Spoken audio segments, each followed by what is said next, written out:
إن الحمد لله نحمده ونستعينه ونستغفره ونؤمن به ونتوكل عليه ونعوذ بالله من شرور أنفسنا ومن سيئات أعمالنا من يهدي الله فلا مضل له ومن يضلل فلا هادي له وأشهد أن لا إله إلا الله وحده لا شريك له وأشهد أن محمدا عبده ورسوله أرسله بالحق بشيرا ونذيرا بين يدي الساعة من يطع الله ورسوله فقد رشد ومن يعصيهما فإنه لا يضر إلا نفسه ولا يضر الله شيئا. أما بعد فإن خير الحديث كتاب الله وخير الهدي هدي محمد صلى الله عليه وسلم وشر الأمور محدثاتها وكل محدثة بدعة وكل بدعة ضلالة وكل ضلالة في النار. فأعوذ بالله السميع العليم من الشيطان الرجيم. بسم الله الرحمن الرحيم. ولقد خلقنا الإنسان ونعلم ما توسوس به نفسه ونحن أقرب إليه من حبل الوريد. إذ يتلقى المتلقيان عن اليمين وعن الشمال قعيد ما يلفظ من قول إلا لديه رقيب عتيد. وجاءت سكرة الموت بالحق ذلك ما كنت منه تحيد. ونفخ في الصور ذلك يوم الوعيد. وجاءت كل نفس معها سائق وشهيد. وقال تعالى في مقام آخر: وما محمد إلا رسول قد خلت من قبله الرسل أفإن مات أو قتل انقلبتم على أعقابكم ومن ينقلب على عقبيه فلن يضر الله شيئا وسيجزي الله الشاكرين.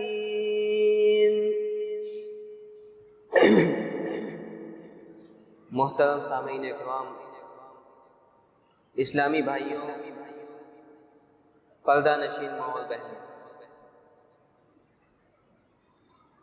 یہ اس دنیا کا دستور ہے اور اللہ رب العالمین کا ایک اٹل قانون ہے کہ اس دنیا کے اندر کسی کو دوام اور ہمیشگی نہیں ہے. یہ دنیا فانی ہے. اس دنیا میں بسنے والے تمام انسانوں کو ایک دن گزر جانا ہے اور اس کے بعد ایک دن اس دنیا کو بھی ختم کر دیا جائے گا. لیکن اللہ رب العالمین نے ہم انسانوں سے اس کی موت کو اور اس کے خاتمے کو مخفی رکھا ہے. اس کی وجہ یہ ہے کہ انسان اس دنیا کے اندر آخرت کی تیاری کرے. انسان چاہے بچپن میں مرے یا جوانی میں مرے یا بڑھاپے میں مرے، اللہ رب العالمین کا یہ قانون ہے کہ ہر قسم کے افراد اس دنیا میں آئیں گے. کوئی زیادہ زندگی لے کر کے آئے گا، کوئی کم زندگی لے کر کے آئے گا، کوئی کم سن عمری میں ہی وفات کر جائے گا. یہ اللہ رب العالمین نے تمام کی تمام چیزیں انسان جب ماں کے پیٹ میں ہوتا ہے تبھی اس کے لیے لکھ دی جاتی ہے. اللہ کے رسول صلی اللہ علیہ وسلم نے ایک حدیث کے اندر فرمایا کہ جب بچہ ماں کے پیٹ میں 4 مہینے کا ہوتا ہے، 120 دن کا ہوتا ہے، تو اس کے لیے 4 چیزیں اسی وقت لکھ دی جاتی ہے. یکتب اجل، اس کی موت اسی وقت لکھ دی جاتی ہے جب وہ ماں کے پیٹ میں ہوتا ہے کہ وہ کب مرے گا. وعمل، اور اس کا عمل بھی لکھ دیا جاتا ہے کہ وہ اس دنیا کے اندر آئے گا تو کس طرح کے اعمال کو انجام دے گا، نیک بن کر کے زندگی گزارے گا یا گناہ گاری کرتے ہوئے اس دنیا سے رخصت ہو جائے گا. ورزقہ، اور اس کی روزی بھی لکھ دی جاتی ہے کہ وہ اس دنیا کے اندر کیا کمائے گا، اس کے روزی کے اسباب کیا ہوں گے. یہ ساری کی ساری چیزیں انسان جب ماں کے پیٹ میں ہوتا ہے تبھی اس کے لیے لکھ دی جاتی ہے۔ انسان اس دنیا کے اندر چاہے جتنا بھی کوششیں کر لے، چاہے حرام طریقے اختیار کر لے، انسان یہ سوچتا ہے کہ وہ سود لے لے گا، وہ حرام کاری کر لے گا تو وہ زیادہ پیسے کما لے گا۔ اس کی روزی مقدر کر دی گئی ہے، جب وہ ماں کے پیٹ میں ہوتا ہے تبھی اس کے لیے لکھ دیا جاتا ہے۔ وہ جتنے بھی کوششیں کر لے، کوئی اگر اس کے روزی کو روکنا بھی چاہے تب بھی وہ اس کی روزی کو نہیں روک سکتا۔ جتنی روزی اس کے مقدر میں لکھی گئی ہے وہ روزی اس کو مل کر کے رہے گی۔ وَشَقِيٌّ أَوْ سَعِيدٌ، اور اسی طرح سے انسان کے لیے چوتھی چیز یہ بھی لکھ دی جاتی ہے کہ وہ جنتی ہوگا یا جہنمی ہوگا، وہ نیک ہوگا یا بدبخت ہوگا۔ یہ چار چیزیں اس کے لیے ماں کے پیٹ میں لکھ دی جاتی ہے۔ اللہ کے رسول صلی اللہ علیہ وسلم نے ایک حدیث کے اندر فرمایا کہ انسان اپنے پوری زندگی جنتیوں والا عمل کرتا ہے، وہ نیک بن کر کے زندگی گزارتا ہے، اس کے اور جنت کے درمیان ایک بالش کا فاصلہ رہتا ہے۔ بالش جس کو ہم آج کے زمانے میں بتا کہتے ہیں، اس کے اور جنت کے درمیان ایک بتا کا فاصلہ رہتا ہے، لیکن اللہ رب العالمین نے اس کے مقدمے میں لکھ دیا تھا کہ وہ کوئی ایسا عمل کرے گا جس کی وجہ سے وہ جہنم میں داخل ہو جائے گا۔ تو وہ ایسا عمل کا ارتکاب کرتا ہے اور وہ جنت میں داخل ہوتے ہوتے جہنم میں داخل ہو جاتا ہے۔ تو یہ ساری کی ساری چیزیں انسان کے مقدر میں لکھی جا چکی ہے۔ انسان یا بچپن میں مرے یا جوانی میں مرے یا بڑھاپے میں مرے، ساری کی ساری چیزیں اللہ رب العالمین نے مقدر کر رکھی ہے۔ اللہ رب العالمین نے اس دنیا کے اندر نہ انبیاء اکرام کو مہلت دی، نہ رسولوں کو مہلت دی، نہ کسی بادشاہ کو مہلت دی، اور نہ ہی محدثین کرام کو کوئی مہلت دی، بلکہ سارے کے سارے افراد اس دنیا میں تو آئے، جتنی انہوں نے اسلام کی جو خدمت کرنی تھی انہوں نے ان خدمت کو انجام دیا، اسلام کی دعوت و تبلیغ کی، اپنے لیے ذخیرہ آخرت تیار کیا، اور اس کے بعد اس دنیا سے رخصت ہو گئے۔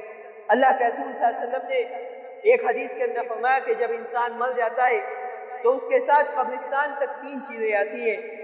یتبع المیت ثلاثۃ، کہ میت کے ساتھ ساتھ اس کے قبرستان تک تو تین چیزیں آتی ہے۔ فیرجع اثنان ویبقى واحد، تین چیزوں میں سے دو چیز تو لوٹ آتی ہے اور ایک چیز اس کے ساتھ اس کے قبر تک باقی رہتی ہے۔ اللہ کے رسول صلی اللہ علیہ وسلم نے فرمایا کہ یرجع اہلہ ومالہ، کہ اس کا مال اور اس کے جو رشتہ دار اس کے ساتھ قبرستان تک جاتے ہیں وہ تو اس کو کفنا کر کے اس کو زمین بوس کر کے لوٹ آتے ہیں، وَيَبْقَى عَمَلُ، لیکن اس کا عمل یہ قبر میں اس کے ساتھ باقی رہتا ہے۔ یہ عمل وہ اعمال صالحہ یا وہ بدعمالیاں جو اس دنیا کے اندر اس نے کی، جو ذخیرہ اس نے تیار کیا، وہ اس کے ساتھ اس کے قبر میں باقی رہتا ہے، اور اسی سے متعلق اس سے قبر میں سوال کیا جاتا ہے۔ قبر کے اندر جو سوال و جواب ہوگا یہ ایک اٹل حقیقت ہے کہ ہر انسان کو قبر کے سوال و جواب سے گزرنا ہے۔ قبر میں جو سوال ہوگا یہ سوال تو بظاہر بڑے بنیادی اور بہت معمولی معلوم ہوتے ہیں کہ من ربک، ما دینک، ماذا تقول فی ھذا الرجل الذی بعث فیہم، کہ قبر کے اندر انسان سے سوال کیا جائے گا تمہارا رب کون ہے، تمہارا دین کیا ہے، تم اس آدمی کے بارے میں کیا کہتے ہو جو تمہارے درمیان مبعوث کیا گیا۔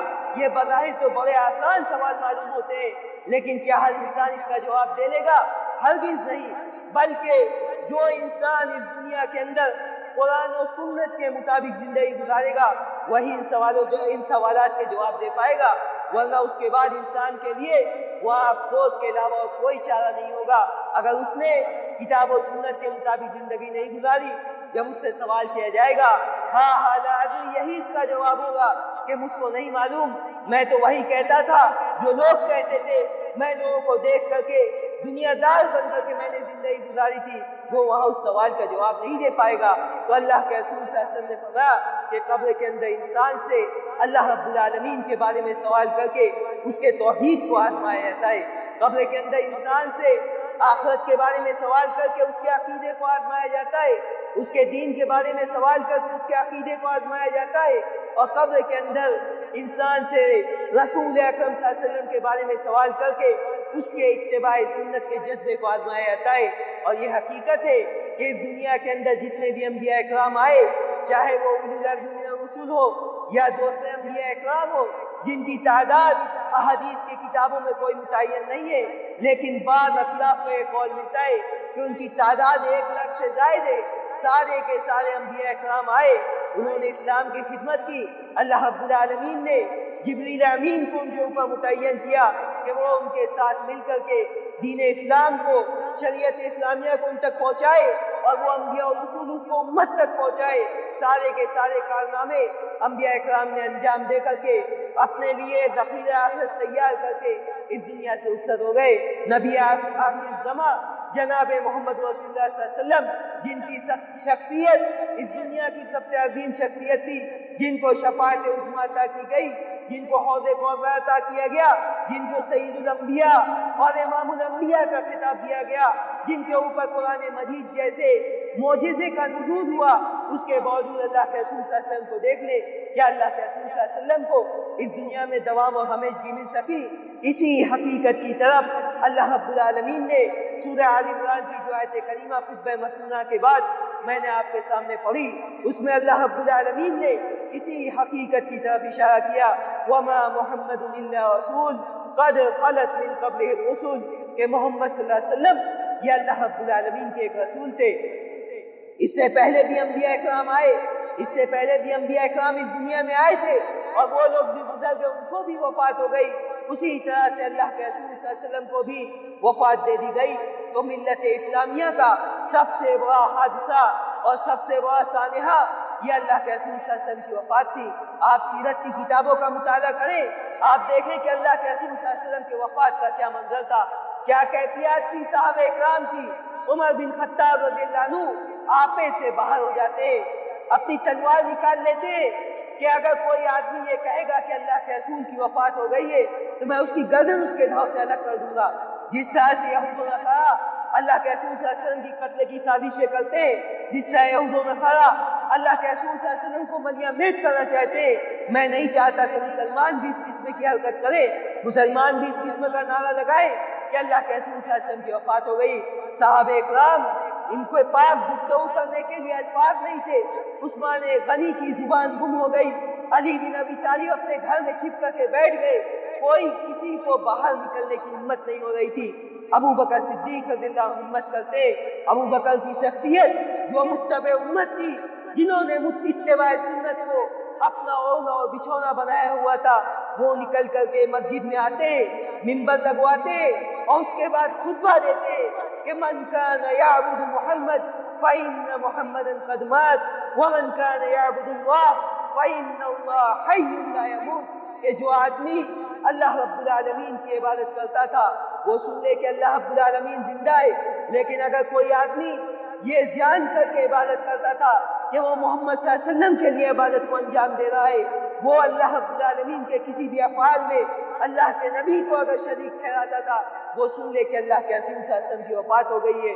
لیکن اللہ رب العالمین جو کہ تمام مخلوقات کو پیدا کرنے والا ہے، جو انبیاء اکرام کو بھی پیدا کرنے والا ہے، محدثین اکرام کو بھی پیدا کرنے والا ہے، دنیا کے اندر جتنی بھی شخصیات ہیں جن کے شخصیت میں غلو کر کے توحید کی شہر کاٹ کر کے جن کی پرستش کی جاتی ہے، ساری کی ساری شخصیات کو پیدا کرنے والا اللہ رب العالمین ہے۔ تو اللہ رب العالمین ہمیشہ سے اور وہی ہمیشہ رہے گا۔ اللہ رب العالمین ان کو موت آنے والی نہیں ہے۔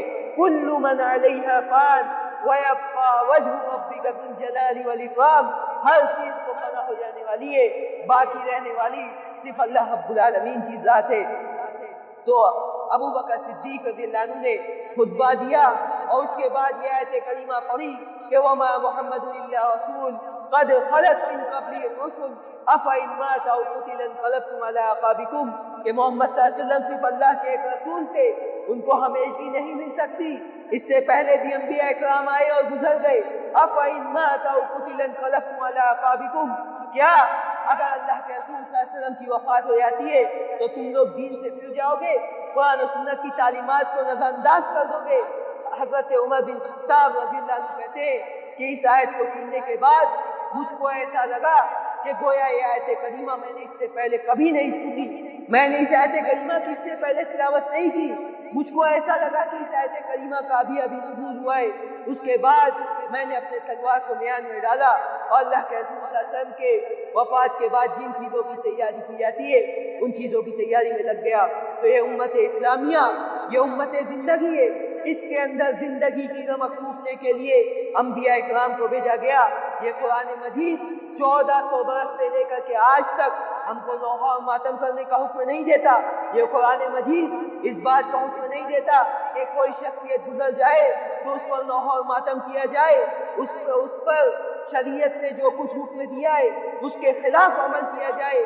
یہ کتاب و سنت اس بات کی دلیل پیش نہیں کرتے کہ کوئی پیر مر جائے یا کوئی شخصیت مر جائے تو بیٹھ کر کے تعزیت کی مجلس منعقد کر کے اس کو بخشوانے کی کوشش کی جائے، بلکہ کتاب و سنت کے اندر جو ثبوت ملتا ہے، کتاب و سنت ہم کو جو تعلیم دیتی ہے وہ یہی ہے کہ بڑی سے بڑی شخصیات آئی اور گزر گئی، کسی کو دوام اور ہمیشگی نہیں مل سکتی۔ ان کے گزر جانے کے بعد ان کے لیے مغفرت کی دعا کی جائے۔ ان کے آنے کا مقصد اور ان کو ایک دنیا کے میں بھیجنے کا مقصد اللہ رب العالمین کا یہی تھا کہ کس نے آخرت کے لیے تیاری کی، کس نے آخرت کے لیے نیک اعمال انجام دیے۔ الذی خلق الموت والحیات لیبلوکم ایکم احسن عملا۔ اللہ رب العالمین نے فرمایا کہ ہم نے اس موت اور زندگی کو اسی لیے پیدا کیا تاکہ ہم دیکھیں کہ کون اس دنیا کے اندر اچھا اعمال کرتا ہے، کون اس دنیا کے اندر نیک اعمال کر کے نیک نامی کما کر کے کتاب و سنت کے مطابق زندگی گزارتا ہے۔ اسی لیے اللہ رب العالمین نے موت و حیات کو پیدا کیا۔ تو اللہ کے رسول صلی اللہ علیہ وسلم کی وفات کے بعد ابو بکر صدیق رضی اللہ عنہ کی وفات کا سانحہ امت اسلامیہ کے لیے سب سے بڑا سانحہ تھا، جن کو افضل البشر بعد الانبیاء کہا گیا کہ انبیاء اکرام کے بعد سب سے افضل شخصیت کے مالک تھے۔ اس کے بعد جیسے جیسے صحابہ اکرام کی ایک کے بعد ایک وفات ہوتی گئی، عمر بن خطاب رضی اللہ عنہ شہید کیے گئے، عثمان غنی رضی اللہ عنہ کو شہید کیا گیا، علی بن ابی طالب رضی اللہ عنہ کو بھی شہید کیا گیا۔ یہ خلفائے اربعہ کے بعد خلیفاؤں کا جو سلسلہ چلا، خلافت عباسیہ کو دیکھ لے، خلافت امیہ کو دیکھ لے، پورے تاریخ اسلام کا مطالعہ کر لے، نہ دوام امام بخاری کو ملا، نہ دوام امام مسلم کو ملا، نہ امام نسائی، نہ امام ترمذی، نہ امام ابو داؤد، نہ کسی دو سے محدثین اکرام کو دوام مل سکا۔ کسی کے لیے اگر بقا ہوتی، ایک شاعر نے کہا کہ لو کان فی الدنیا بقا لما مات خیر المرسلین محمد، کہ دنیا کے اندر کسی کے لیے دوام اور ہمیشگی ہوتی تو محمد صلی اللہ علیہ وسلم اس دنیا سے رخصت نہ ہوتے۔ اللہ کے رسول صلی اللہ علیہ وسلم نے اپنے حیات مبارکہ میں یہ پیشن گوئی کر دی تھی کہ اس دنیا کے اندر جو آخرت کے لیے تیاری کرے گا وہی آخرت میں کامیاب ہوگا۔ جو انسان اس روئے زمین پر زندہ ہے 100 سال کے اندر یہ اس کو فوت ہو جانا ہے، اور تاریخ گواہ ہے کہ 110 ہجری کے اندر آخری صحابی رسول کی وفات ہوتی ہے۔ جب صحابہ کی شخصیت نہ بچ سکی، جب نبی آخر زماں کی شخصیت نہیں بچ سکی، تو کون سی شخصیت کو دوام مل سکتا ہے؟ اللہ رب العالمین نے اس دنیا کو چلنے کے لیے بنایا ہے۔ کسی کی وفات سے اس دنیا کا نظام نہیں رک سکتا، کسی کی وفات سے کتاب و سنت کی نشر و اشاعت نہیں رک سکتی۔ آپ دیکھ لیں انبیاء اکرام کے بعد جو علماء اکرام آئے جنہوں نے اس ذمہ داری کو سنبھالا، امام احمد کی زندگی کو دیکھ لیں، امام شافعی کی زندگی کو دیکھ لیں، امام مالک، اور اسی طرح سے امام بخاری اور مسلم، جنہوں نے اپنی پوری زندگی، امام ابن تیمیہ، کتنے علماء اکرام کا نام گنایا جائے، سارے کے سارے علماء اکرام نے کتاب و سنت کی ترویج کے لیے، کتاب و سنت کی نشر و اشاعت کے لیے، انبیاء اکرام کے مشن کو آگے بڑھانے کے لیے اپنا جان و مال، اپنا سب کچھ قربان کر لیا، جیل کی سلاخوں کے پیچھے چلے گئے، لیکن اپنے دین پر ذرا سی بھی آنچ آ جائے اس کو برداشت نہیں کیا گیا۔ تو اللہ کے رسول صلی اللہ علیہ وسلم کی وفات کا منظر آپ کے سامنے پیش کیا گیا کہ کیا کیفیت تھی۔ سید الانبیاء ہونے کے باوجود آپ کو جو عظمت عطا کی گئی تھی اتنی عظمت کسی کو عطا نہیں کی گئی تھی۔ اس کے باوجود موت کی سختی کا کیا عالم تھا؟ موت کی سختی کا یہ عالم تھا کہ صحابہ اکرام کندھے پر سہارا دے کر کے مسجد نبوی تک، مصلی تک اللہ کے رسول کو لایا کرتے تھے، اور اس کے بعد اللہ کے رسول صلی اللہ علیہ وسلم امامت کرایا کرتے تھے۔ یہ صورتحال تھی سید الانبیاء ہونے کے باوجود کہ آپ اپنے پیر پر چلنے پر قادر نہیں تھے۔ یہ صورتحال تھی کہ اماں عائشہ صدیقہ رضی اللہ عنہ کو دیکھا کہ وہ مسواک کر رہی ہے، مسواک کی خواہش اللہ کے رسول صلی اللہ علیہ وسلم نے ظاہر کی. اما عائشہ نے مسواک کو اپنے دانت سے چبا کر کے آپ کے منہ میں ڈالا. مسواک کو بھی چبانے کی طاقت نہیں تھی. یہ موت کی سختی کا عالم تھا. یہ موت کی سختی کس کے ساتھ تھی؟ یہ سید الانبیاء کے ساتھ تھی, اللہ کے رسول صلی اللہ علیہ وسلم کے ساتھ تھی. حضرت فاطمہ کہتی ہے کہ اللہ کے رسول صلی اللہ علیہ وسلم ایک پانی کا پیالہ رکھا ہوا تھا, بار بار اس میں اپنے ہاتھ کو ڈبوتے, اپنے پیشانی کو پوچھتے, اپنے چہرے کو بار بار ڈھانپتے اور کھولتے تھے, اور اس کے بعد فرماتے کہ لا الہ الا اللہ ان للموت سکرات, کہ اللہ رب العالمین کے سوا کوئی معبود نہیں. یہ موت کی بڑی سختیاں ہیں. موت کی سختی سے جب اللہ کے رسول صلی اللہ علیہ وسلم نہیں بچ سکے تو کون سی شخصیت بچ سکتی ہے؟ اللہ کے رسول صلی اللہ علیہ وسلم کی وفات کے بعد پوری امت اسلامیہ آواز باختہ تھی. کسی کو گفتگو کرنے کی ہمت نہیں تھی. نفسی نفسی کا عالم تھا. یہ صورتحال تھی کہ وفات کی خبر سن کر کے لشکر اسامہ واپس آ گیا, لیکن ابو بکر صدیق کی شخصیت جو متبع سنت تھی, دشمنان اسلام جو حکومت اسلامیہ پر حملہ کرنے کے لیے تیار تھے, ابو بکر صدیق نے حضرت اسامہ بن زید کو دوبارہ بھیجا اور خود جا کر کے کئی کلومیٹر پیدل چل کر کے اس لشکر کو روانہ کر کے امت اسلامیہ کو یہ پیغام دیا کہ امت اسلامیہ حوصلے سے چلتی ہے, یہ امت اسلامیہ عزم سے چلتی ہے, بے حوصلگی اور پستی سے نہیں چلتی. تو امت اسلامیہ یہ اپنے اندر ایک تاریخ رکھتی ہے. آپ امت اسلامیہ کی تاریخ کا مطالعہ کریں. اللہ رب العالمین نے اس موت کو ایک اٹل حقیقت قرار دیا. کل نفس ذائقۃ الموت, کہ ہر نفس کو موت کا مزہ چکھنا ہے. جو انسان بھی دنیا کے اندر آئے اسے ایک نہ ایک دن گزر جانا ہے. آپ تاریخ اسلام کا مطالعہ کر لیں, بلکہ اس دنیا کی تاریخ کا مطالعہ کر لیں. اس دنیا کے اندر کتنے بادشاہ سے گزرے جنہوں نے اس دنیا کے اندر اپنے لیے جنت کو تیار کر لیا. کتنے ایسے بادشاہ گزرے جنہوں نے اس دنیا کے اندر خدائی کا دعویٰ کیا, لیکن اللہ رب العالمین نے ان کو بھی ختم کر دیا, ان کے جنات اور محلوں کو تباہ و برباد کر دیا. تو امت اسلامیہ کی تاریخ کا مطالعہ کریں, ہم دیکھیں کہ اس دنیا کے اندر کسی کو دوام اور ہمیشگی نہیں مل سکتی. اللہ رب العالمین ہم کو اس موت کی حقیقت کو سمجھنے کی توفیق عطا فرمائے. موت کی کیا حقیقت ہے؟ موت کی حقیقت کو بھی سن لے. ایک بچہ ماں کے پیٹ میں پورے 9 مہینے تک تکلیف دینے کے بعد اور ماں کے درد زہر اٹھ جانے کے بعد پیدا ہوتا ہے. اطباء نے اس پر ریسرچ کیا ہے کہ جتنی تکلیف ولادت کے وقت ایک عورت کو ہوتی ہے اتنی تکلیف کسی بیماری میں انسان کو نہیں ہوتی. اتنی تکلیف دینے کے بعد ایک بچہ اس دنیا کے اندر آتا ہے, لیکن کوئی انسان کیا اس کی ضمانت دے سکتا ہے کہ وہ 1 دن زندہ رہے گا یا 2 دن زندہ رہے گا؟ انسان کی زندگی کی کوئی حقیقت نہیں. انسان کی زندگی یہ پانی کے بلبلے کے علاوہ کچھ نہیں ہے. انسان کو چاہیے کہ وہ موت اور زندگی کی کشمکش کو دیکھ کر, شخصیات کے گزر جانے کو دیکھ کر انسان اس سے عبرت حاصل کرے کہ اس نے اپنے آخرت کے لیے کیا کیا ہے, اس نے اپنے آخرت کے لیے کتنا ذخیرہ اختیار کیا ہے. یہ ہر انسان کو سوچنا چاہیے. آپ دیکھ لیں لاک ڈاؤن سے لے کر آج اب تک کتنے علماء اکرام ہمارے درمیان نہیں رہے. یہ علماء اکرام کی وفات کا ایک جو لامتناہی سلسلہ چلا گیا ہے, یہ ساری کی ساری قرب قیامت کی نشانیوں میں سے. اللہ کے رسول صلی اللہ علیہ وسلم نے فرمایا ان اللہ لا يقبض العلم انتزاعا ينتزع من العباد ولكن يقبض العلم بقبض العلماء, کہ اللہ رب العالمین اس دنیا کے اندر سے علماء اکرام اس دنیا کے اندر سے علم کو اسی طرح سے نہیں اٹھا دے گا, ایک ساتھ سارے علم کو ختم نہیں کر دے گا, بلکہ اللہ رب العالمین علماء اکرام کو وفات دے کر کے اس دنیا سے علم کو ختم کرے گا. علماء اکرام کی وفات ہوگی اور اس کے ذریعے سے اس دنیا کے اندر سے علم کا خاتمہ کیا جائے گا. آج ہم اپنے معاشرے کا جائزہ لیں, علماء کی کیا قدر و قیمت ہماری نظر میں. میں زیادہ اس پر گفتگو نہیں کرنا چاہوں گا, میرا لہجہ بہت سخت ہو سکتا ہے, لیکن آپ خود اپنے گریبان میں جھانک کر کے دیکھیں کہ علماء کے تئیں ہم نے کتنا انصاف کیا, علماء کی قدر و منزلت کا ہم نے کتنا پاس و لحاظ رکھا. آج علماء کی کوئی قدر و قیمت ہمارے درمیان نہیں رہی. اللہ رب العالمین نے فرمایا قل هل يستوي الذين يعلمون والذين لا يعلمون, اے اللہ کے نبی آپ کہہ دیجئے کہ جاننے والے اور نہ جاننے والے برابر نہیں ہو سکتے.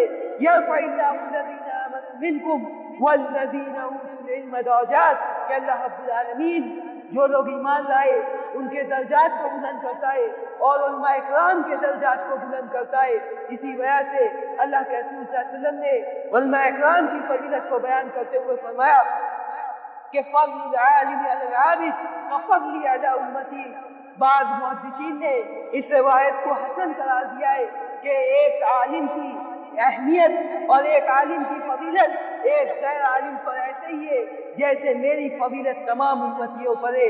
یہ اللہ کے رسول صلی اللہ علیہ وسلم نے علماء اکرام کی فضیلت کے متعلق ارشاد فرمایا، اور اس کے بعد فرمایا کہ ان العلماء ورثۃ الانبیاء، یہ علماء اکرام یہ انبیاء کے وارث ہے۔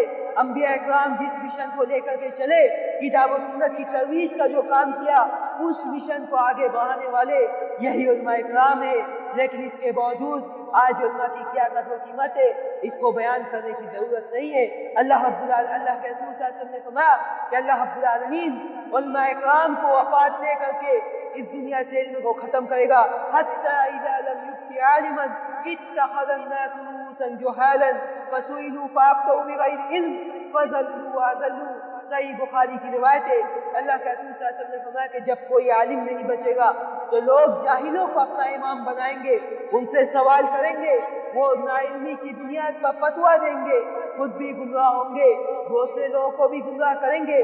آج کے دور میں ہر انسان عالم بنا ہوا ہے، چند کتابوں کا مطالعہ کر لیا، دین کے اندر وہ رائے قائم کرنے میں جھجکتا بھی نہیں ہے۔ میں یہ سمجھتا ہوں کہ یہ صحیح نہیں ہے، میری یہ رائے کہ یہ مسئلہ غلط ہے، یہ آج ہم نے بغیر علم کے دین میں گفتگو کرنا شروع کر دیا، یہ ہمارے لیے لمحہ فکریہ ہے۔ اسی طریقے سے اللہ کے رسول صلی اللہ علیہ وسلم نے ایک حدیث کے اندر فرمایا کہ مرنے کے بعد انسان کو کون سی چیزیں کام آ سکتی ہیں، یہ بڑا اہم سوال ہے۔ صحیح بخاری کی روایت ہے، حضرت ابو ہریرہ رضی اللہ عنہ روایت کرتے ہیں اذا مات الانسان انقطع عنه عمله الا من ثلاث صدقة جاریہ او علم ينتفع به او ولد صالح يدعو له، کہ جب انسان مر جاتا ہے تو اس کے عمل کا سلسلہ یہ رک جاتا ہے، اب وہ دارالعمل سے دارالجزا کی طرف منتقل ہو جاتا ہے۔ جو کچھ اعمال انجام دیا اب اس کا بدلہ دینے کا وقت آ گیا، لیکن تین عمل ایسے جس کی وجہ سے انسان کو مرنے کے بعد بھی ثواب پہنچتا ہے۔ صدقۃ جاریہ، کوئی ایسا صدقہ کہ مرنے کے بعد بھی لوگ اس سے فائدہ اٹھائے، اس نے کوئی نل لگوا دیا ہو، اس نے کوئی کنواں کھودوا دیا ہو، یہ صدقہ جاریہ ہے۔ آج کے دور میں انسان جب مرتا ہے تو ہم دیکھتے ہیں آج ہمارے معاشرے میں یہ صورتحال ہے کہ اماں کے نام سے نل لگوائے جاتے ہیں، ابا کے نام سے کنویں کھدوائے جاتے ہیں۔ اس کا ثواب انسان کو ضرور ملے گا، لیکن جس صدقہ جاریہ کا ذکر اللہ کے رسول صلی اللہ علیہ وسلم نے حدیث کے اندر کیا وہ یہ کہ انسان اپنے زندگی میں کوئی ایسا عمل کرے کہ اس کے مرنے کے بعد بھی لوگ اس سے فیض یاب ہوتے رہے، یہ صدقہ جاریہ ہے۔ او علم ينتفع به، یا وہ انسان دین کا عالم ہو، اس نے تقریریں کی ہو، اس نے کتابیں لکھی ہو، اس کی کتابوں سے لوگوں نے فائدہ اٹھایا ہو، کتاب و سنت کی روشنی میں اس نے فتویٰ دیا ہو، لوگوں کو کتاب و سنت کی راہ پر چلایا ہو، یہ انسان کے لیے علم نافع ہے جس کا ثواب انسان کو مرنے کے بعد ملے گا۔ او ولد صالح يدعو له، اور سب سے اہم چیز جس کا اللہ کے رسول صلی اللہ علیہ وسلم نے تذکرہ کیا وہ یہ کہ انسان کی نیک اولاد جو مرنے کے بعد اس کے لیے دعا کرتی رہے۔ انسان اپنے اولاد کی ایسی تربیت کرے کہ اس کی اولاد مرنے کے بعد اس کے کام آئے، اس کی نیک اولاد جب جب نمازوں کی قائم کرے گی، جب جب صدقات و خیرات کا اہتمام کرے گی، اس کا ثواب مرنے کے بعد انسان کو ملتا رہے گا۔ اللہ کے رسول صلی اللہ علیہ وسلم نے ایک حدیث کے اندر فرمایا کہ ایک انسان اللہ رب العالمین کے بارگاہ میں جب کھڑا ہوگا، اللہ رب العالمین کے سامنے جب کھڑا ہوگا، اپنے درجات کو دیکھے گا، اللہ رب العالمین سے پوچھے گا کہ اللہ رب العالمین میں نے تو اتنے نیک عمل نہیں کیے تھے کہ مجھ کو یہ درجات دیے گئے۔ اللہ کے رسول صلی اللہ علیہ وسلم اللہ رب العالمین کہے گا بے استغفار ولدک لک، کہ تمہارے اولاد کی استغفار کی وجہ سے تم اس درجے تک پہنچے ہو۔ اس وجہ سے ہماری یہ ذمہ داری ہے کہ ہم اپنے اولاد کی وہ تربیت کریں کہ ہماری اولاد مرنے کے بعد ہمارے کام آ سکے۔ تو یہ دنیا کی زندگی یہ ایک عارضی زندگی ہے، اصل زندگی اور دائمی زندگی یہ آخرت کی زندگی ہے۔ اسی لیے اللہ کے رسول صلی اللہ علیہ وسلم نے ابن عمر رضی اللہ عنہ کو مخاطب کر کے کہا کہ کن فی الدنیا کانک غریب او عابر سبیل، کہ دنیا کے اندر ایسے زندگی گزارو جس طرح ایک مسافر اجنبی شہر میں جا کر کے زندگی گزارتا ہے، تھوڑا سا ساز و سامان لے کر کے اسی پر انحصار کر کے زندگی گزارتا ہے۔ یہ دنیا کی زندگی بھی مسافر خانے کی طرح ہے، یہاں آدمی آتا ہے اور گزر جاتا ہے۔ اس دنیا کے اندر انسان ایک دن پیدا ہوتا ہے اور ایک دن ایسا آتا ہے جب وہ اس کو سب کچھ چھوڑ کر کے اس دنیا سے جانا ہوتا ہے۔ اسی لیے ابن عمر کہا کرتے تھے کہ اذا امسیت فلا تنتظر الصباح واذا اصبحت فلا تنتظر المساء، کہ جب شام کر لو تو صبح کا انتظار نہ کرو بلکہ شام ہی کے پہر میں آخرت کے لیے اللہ رب العالمین کی رضامندی کے لیے تم اعمال صالحہ کو انجام دے لو، یہی چیز تمہارے لیے کام آنے والی ہے، ورنہ سوائے حسرت و افسوس کے ہمارے لیے کوئی چارہ نہیں ہوگا۔ جو انسان اس دنیا کے اندر غفلت کی زندگی گزارتا ہے اسی طرح گزارتا چلا جاتا ہے، کتاب و سنت کو نظر انداز کرتا چلا جاتا ہے۔ جب موت کا وقت قریب آتا ہے، اسپتال کے اندر اس کو ایڈمٹ کیا جاتا ہے، تب جا کر کے اس کی آنکھ کھلتی ہے، تب اس کو احساس ہوتا ہے کاش اللہ رب العالمین کی رضامندی کے لیے کچھ اعمال انجام دیے ہوتے، اعمال کا کچھ ذخیرہ اکٹھا کر لیا ہوتا۔ انسان وہاں افسوس کرتا ہے، لیکن سوائے حسرت و افسوس کے علاوہ اس کے پاس کوئی چارہ نہیں ہوتا ہے۔ حتیٰ اذا جاء احدهم الموت قال رب ارجعون، جب موت کا وقت قریب آتا ہے انسان یہ خواہش کرتا ہے کہ کاش اس کو لوٹا دیا جائے، لعلی اعمل صالحا فیما ترک کلا انہا کلمۃ هو قائلها ومن ورائهم برزخ الى یوم یبعثون۔ اللہ رب العالمین نے فرمایا کہ اب اس کے لیے وہ دوبارہ چانس ملنے والا نہیں ہے، انہا کلمۃ هو قائلها، یہ تو بس ایک بات ہے جو اس نے کہہ دی کہ مجھ کو دوبارہ دنیا میں بھیج دیا جائے تاکہ میں نیک اعمال کو انجام دے لوں۔ وَمِن وَرَائِهِمْ بَرْزَخٌ إِلَىٰ يَوْمِ يُبْعَثُونَ، اب اس کے اور برزخ کی زندگی کے درمیان، اب اس کے اور اس دنیا کے درمیان برزخ ہے، ایک آڑ ہے، اب وہ دوبارہ دارالعمل میں لوٹ نہیں سکتا، اب وہ دارالجزا میں منتقل ہو چکا ہے۔ اس وجہ سے ہماری ذمہ داری ہے کہ ہم اس دنیاوی زندگی کو ترجیح نہ دے کر کے اور اخروی زندگی کو جو دائمی اور ابدی زندگی ہے اس کو ترجیح دے، اس کے لیے اعمال صالحہ کا ذخیرہ اکٹھا کرے۔ اللہ رب العالمین ہم کو اس کی توفیق عطا فرمائے، اللہ رب العالمین ہم کو موت کی حقیقت کو سمجھنے کی توفیق عطا فرمائے، اللہ رب العالمین ہم کو کتاب و سنت پر عمل پیرا ہو کر کے زندگی گزارنے کی توفیق عطا فرمائے۔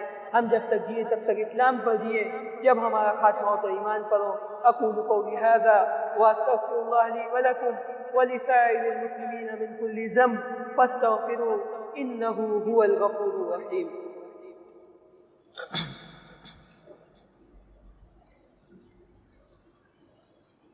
الحمد لله الذي بنعمته تتم الصالحات وبمنه وكرمه تنال الدرجات وبعفوه وغفرانه تغفر الذنوب والسيئات۔ أشهد أن لا إله إلا الله وحده لا شريك له تعظيما لشأنه، وأشهد أن محمدا عبده واحد ورسوله الداعي إلى رضوانه۔ إن الله وملائكته يصلون على النبي يا أيها الذين آمنوا صلوا عليه وسلموا تسليما۔ اللهم صل على محمد وعلى آل محمد كما صليت على إبراهيم وعلى آل إبراهيم إنك حميد مجيد۔ اللهم بارك على محمد وعلى آل محمد كما باركت على إبراهيم وعلى آل إبراهيم إنك حميد مجيد۔ اللهم نور قلوبنا بالإيمان واشرح صدورنا بالإسلام واجعلنا هداة مهتدين وادخلنا برحمتك يا أرحم الراحمين۔ اللهم آت نفوسنا تقواها وزكها أنت خير من زكاها أنت وليها ومولاها۔ ربنا آتنا في الدنيا حسنة وفي الآخرة حسنة وقنا عذاب النار۔ ربنا ظلمنا أنفسنا وإن لم تغفر لنا وترحمنا لنكونن